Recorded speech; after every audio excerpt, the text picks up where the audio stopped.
lọ́jọ́ 12 oṣù kejì ọdún 1964 ẹgbọ́n mi lẹ́ẹ̀kan sí o lọ́jọ́ 12 oṣù kejì ọdún 1964 ìyẹn the 12th of February 1964 ẹni wàhálà nǹkan ńlá máa ṣẹlẹ̀ ní ilẹ̀ tífì ìyẹn ní ìpínlẹ̀ Benue àsìkò yìí tí wàhálà ọ̀hún tó sì fi ẹ̀mí èèyàn bíi ẹgbẹ̀rún méjì ṣòfò dànù ìyẹn 2000 lives lóṣù kejì ọdún 1964 tá à ń wí yìí ẹ jọ̀ọ́ níbo lẹ́yìn wà níbo lẹ́yìn ń gbé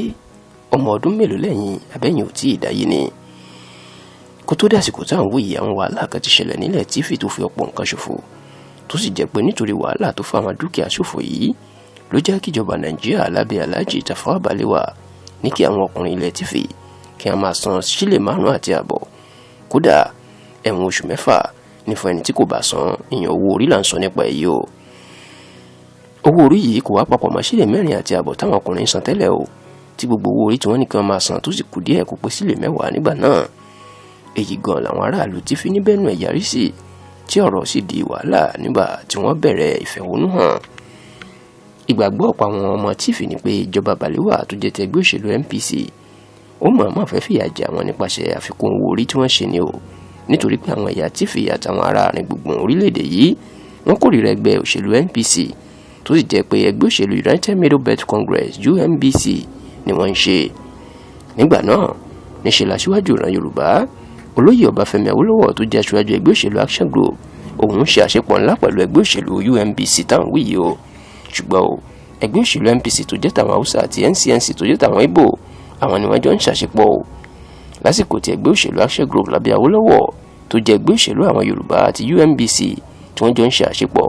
débi pé wọ́n bẹ̀rẹ̀ ìpàdé lórí bí àwọn arìn gbùngbùn ilẹ̀ Haúsá tí àwọn ìpínlẹ̀ bíi Nasarawa, Kwara, Kogi, Plateau, Benue àti Niger wà lásìkò yìí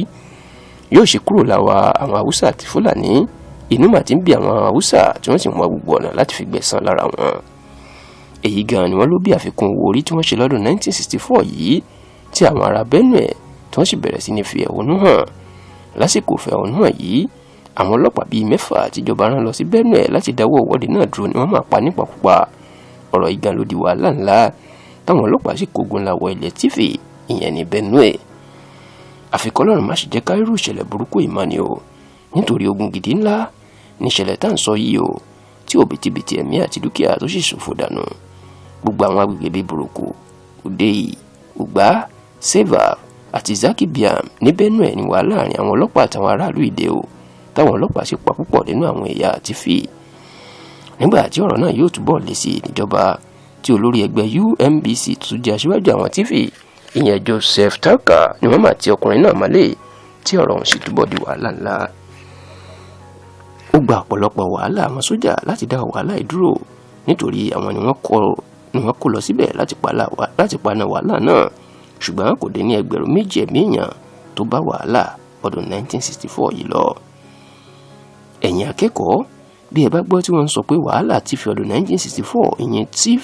Uprising of 1964 ìṣẹ̀lẹ̀ tí wọ́n ń sọ nípa ẹ̀rẹ́ o lásìkò tí à ń wí yìí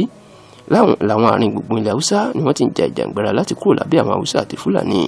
nítorí tí pípọ̀ wọ́n máa ń sọ pé Kírísítẹ́nì ló pọ̀ púpọ̀ nínú àwọn àti pé àwọn kò fẹ́ bá àwọn Haúsá àti Fúlàní ṣàṣepọ̀ mọ́ gbogbo èyí ló bí ẹgbẹ́ Middle Belt Forum àsìkò yìí lábẹ́ alàgbà Paul Pogu tí wọ́n sì ń sọ pé àwọn fẹ́ àtúntò orílẹ̀-èdè nítorí pé àwọn kì í ṣe ará Haúsá tàbí Fúlàní ó gba ọ̀pọ̀lọpọ̀ ọdún kí Benue tó padà bọ̀ sípò lẹ́yìn wàhálà yìí nítorí pé ọ̀pọ̀lọpọ̀ dúkìá ni ló bá wàhálà náà lọ yàtọ̀ sí ọ̀pọ̀ ẹ̀mí tó ṣòfò kódà tí ìlú náà tó fẹ́ dahoro tán nígbà tá à ń sọ yìí gẹ́gẹ́ bá a ṣe máa ń sọ ẹ jẹ́ kí àwọn ọmọ Yorùbá tòótọ́ kọ́mọ̀ nípa tẹlifíṣàn yìí pàápàá abala ìta tí ń sọ nípa àwọn ìṣẹ̀lẹ̀ gbáǹkọ́gbì tó ṣẹlẹ̀ sẹ́yìn lórílẹ̀‐èdè yìí nítorí gbogbo wa ni yóò wúlò fún